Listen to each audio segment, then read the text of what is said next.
Now for decision tree, this is actually under decision making under risk. So we will be using probabilities, and then we will compute for EMV. We don't need to compute for EVPI because it's not part of decision tree. So decision tree is just EMV. All right, so like what you see here, it says that any problem that can be presented in a decision table can be graphically represented in a decision tree. And most beneficial when a sequence of decision must be made. So what is very important about the decision tree is that it should be arranged in a sequential order. It's not like mind map. It's more of like a forking paths. Like, for example, I am standing in front of the door, and it branches out to different alternative realities. Let's say we can call it like that. What are the different options that I can do outside the door? One is not enter. Second is I could knock. And third is just open the door. And then after I open the door, what happens next? And it can branch out to a lot of realities again, etc.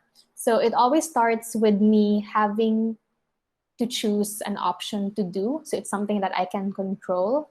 And then what happens next is the states of nature, or something that would be what the environment or what could be a consequence of my actions. And all decision trees contain decision points or nodes. I will show it to you later how it looks like. And state of nature points or nodes. So this will be like a tree branching out. And then every joint or every point where there will be an intersection, there will be a node. So it's either a decision node or a state of nature node. And at decision nodes, one of several alternatives may be chosen. And then at state of nature nodes, one state of nature will occur. So we will go through that later on. Now, these are the 5 steps of decision tree analysis. First step is to define the problem. And for example, for the Thompson Lumber Company, the problem was whether or not to expand the business. And then second is to structure or draw the decision tree. This is one of the most vital because you have to make sure that everything is in sequential order and logical order of events. And 3, assign the probabilities to the states of nature. So this is why this is important, or this is included in the decision making under risk because of the probabilities. So remember, if it's decision making under risk, there's always an element of probabilities. And then number 4, you estimate the payoffs for each possible combination of alternatives and states of nature. And for this one, that will be the conditional values that you see on the table. And you'll need to write it down on the decision tree also. And then 5, solve the problem by computing expected monetary values, or EMV, for each state of nature node. So this is similar to the table, like the computations that you will be making, and then the points, or let's say the alternatives that you will choose, except that we will just present this in a decision tree mode. This is very helpful if you have a lot of decision points to include, and it is more like a narrative or an event in sequence. All right, so this is how it looks like here at the bottom. So the trees start from left to right because we read from left to right. So we start here. We start here because this is the decision node. Yeah, and then trees represent decisions and outcomes in sequential order. So again, squares, or it can be a rectangle, it represents the decision nodes. And what branches out of these decision nodes would be the alternatives. I'm gonna put it here. Alternatives. So you can actually write here on the line, alternative 1, alternative 2, alternative 3. So that's how you do it. Okay, now circles represent state of nature nodes. So the usual flow would be a square first, and then a circle next, and then square and circle. But you also have to make sure, because it's not always the case, sometimes after a circle would be another circle. Just remember that a square would lead to alternatives, and then the alternatives will have different states of nature. So if we recall the example that we had on the lecture video, for example, alternative 1 would be about constructing a large plant. It has two states of nature, which is favorable and then unfavorable. So that's how it goes. Okay. And then lines or branches can connect the decision nodes and states of nature. So basically, this is how it will look like. Okay, so we will do a decision tree. So again, we start with a square. I like to use a rectangle because later on this will make so much sense why it's a rectangle. And then we have three alternatives. So we're going to branch out the three alternatives. We have that, this, and then this. Okay, and then we put labels so that you don't get lost on what alternative that is. And we can put here alternative 1. I'll just put L, which means large plant. And then we have alternative 2, which is a small plant. And then alternative 3, which is do nothing. So let's put N. And then, like I said before, after the square, we have different states of nature. And so we put here a circle. Circle or oval, oblong, depends on what you'd like to use best. Okay, now since this is a state of nature, it will branch out to different states of nature. And so we branch out to two states of nature, which is favorable and unfavorable. Okay. Oh, wait. For do nothing, it's both 0. So you don't actually need to write it down there anymore. So direction is just straight.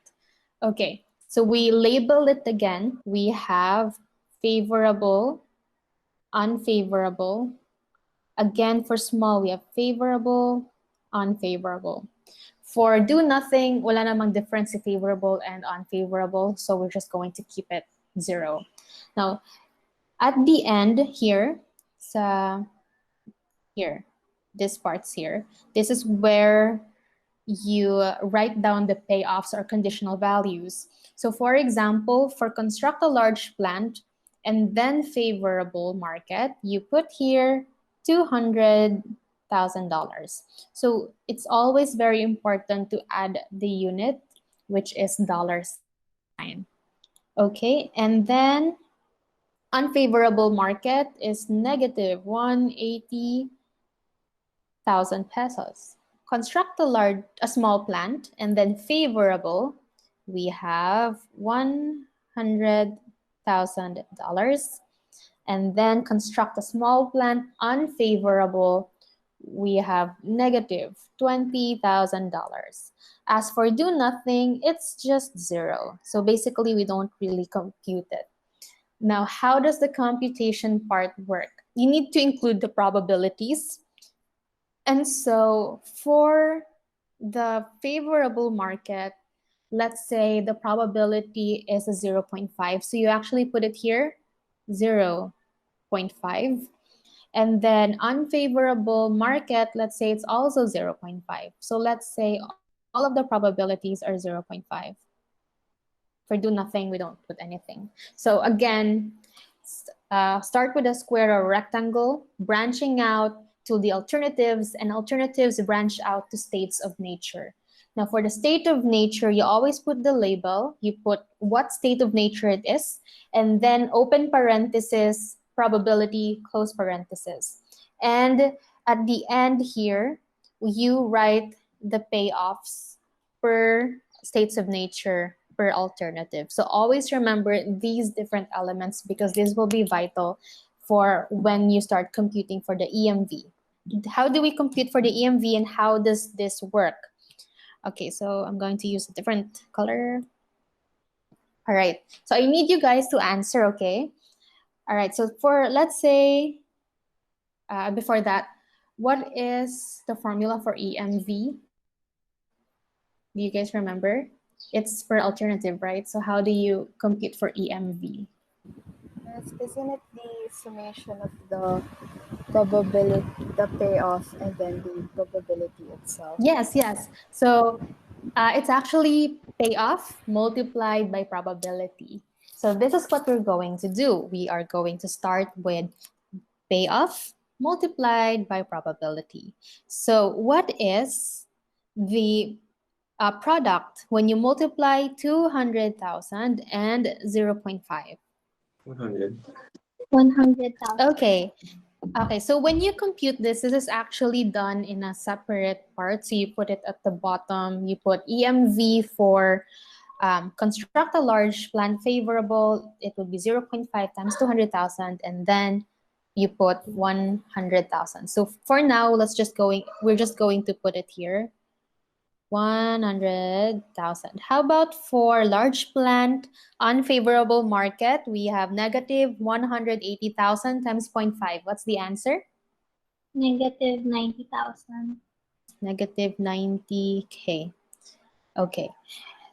So what we're going to do with the states of nature, like what was said earlier, that you need to add it, right? So we're going to add 100K and then negative 90,000. So what is the answer? 10,000, miss. All right. So we put here 10,000. So basically, what you put on the states of nature nodes are the summation of all of these products that you have computed. And then after that, you add all of these EMVs here, and then you put the answer in the circle. Okay, so far that's what we're going to do now. All right, so just to save time, I am going to compute for the other parts already. This is 50K. This is negative 10K. So we have here 40K, and this one remains 0.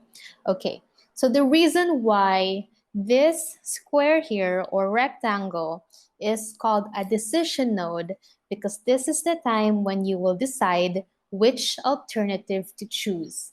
And since we do not have probabilities of this part here, like this here, this basically means that it's time for you to just choose the best alternative or the highest one instead of computing like the EMV. So given our answers 10K, 40K, and 0, which would be the higher alternative or the best payoff? Alternative two. Okay, alternative 2 or construct a small plant or 40,000. So what answer that we will put here would be 40,000 pesos. So remember that in the nodes, it's always the number that you will write down and not the names or the labels. The labels are just there to guide you so that you don't get lost. Okay, so this is how it actually looks. Okay, so we have again here the square, and then we have the labels. If you want to shorten the label, just add I forgot the term, but just write down in a separate part what it means. So for example, for A1, A1 is equal to construct a large plant, etc. So you do so that whoever is reading your answers would understand what these symbols mean. Okay, so these are the alternatives. And then we have here the state of nature nodes branching out to the different states of nature, including the probabilities. And then, of course, we have the payoff. And what it was done, or how it was done here, is that for EMV for node 1, they just put this circle here indicating that this is the computation, like this one. But I would rather that you write it on a very separate sheet or a separate part of the paper. Oh, by the way, sometimes there are problem solvings wherein the decision tree is not based on a table. And so you need, if you have a hard time trying to figure out the problem itself, do a table first, or yeah, lay out all of the values there before you proceed to the decision tree so that you don't get confused. Or basically you can, or you can go directly to the decision tree, depends on what would be easier for you. Okay, decision tree, what would be the first node that we will write down or draw? What is the name, or what is the shape?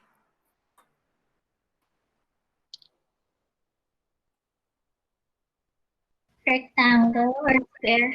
Okay, so we have rectangle and square, and it's going to branch out to what? What would be the names or categories? To the three alternatives. That's right. So we have alternative one, we have alternative two, and then alternative three. So I'm going to write it down here. We have SM for stock market, B for bonds, and then CD for basically CDs. And then what is the next step? What do we draw next? Circles, miss. Okay, circle, which, oh no, ano ko siya napindot. So circles, which means state of nature. So again, SM, bonds, and then CDs. And then we put circles, which means states of nature.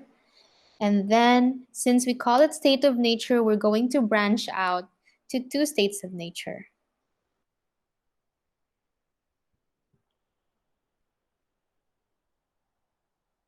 So we are going to label it. We have the good economy, bad economy, good, bad, then good, bad.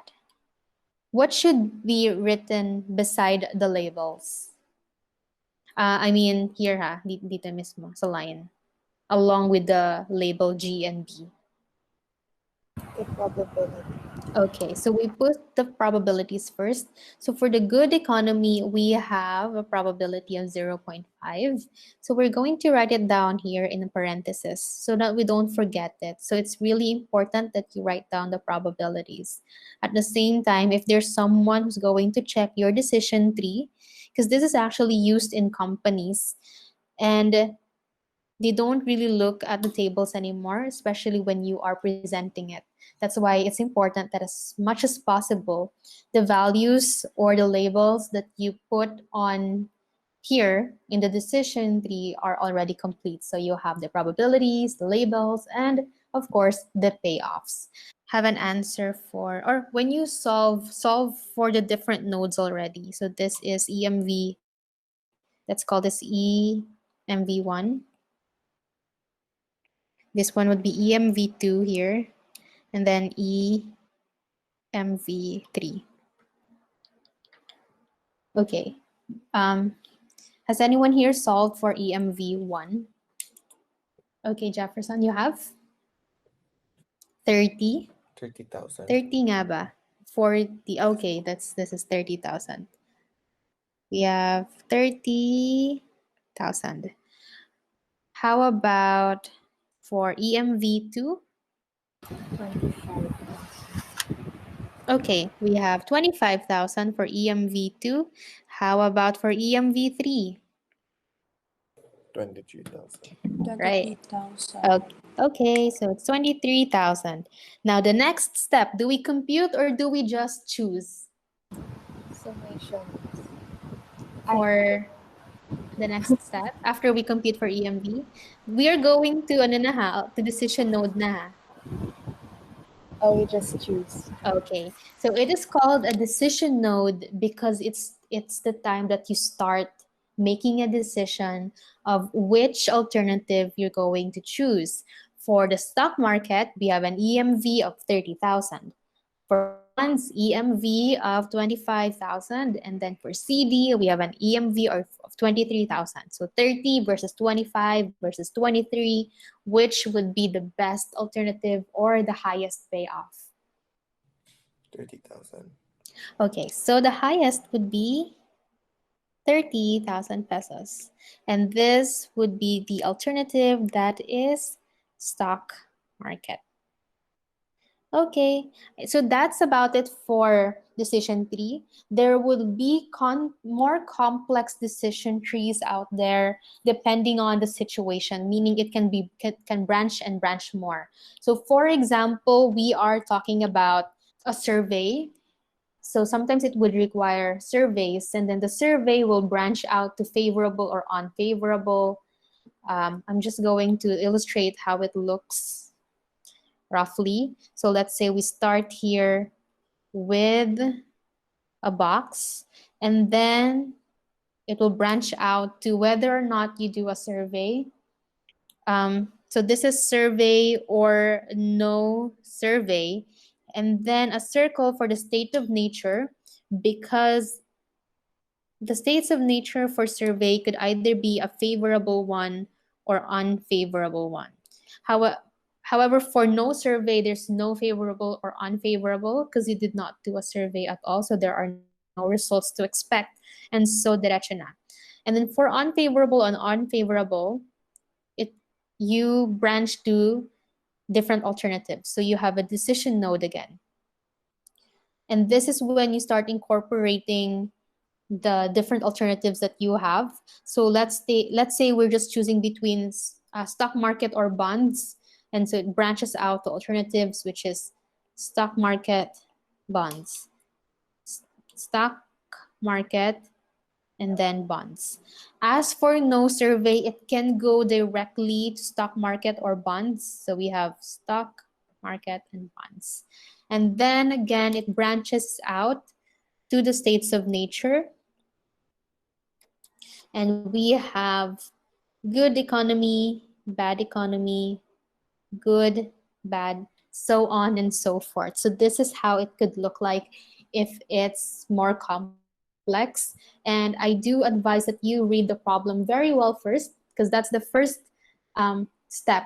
Understand or define and understand the problem before you start solving it, because decision trees are in sequential order, and if you got the sequence wrong, it will affect how you will compute for it, because you compute for the EMV and then you choose and then you compute again for EMV, and if you have it the other way around, it can really actually affect the different values towards the end.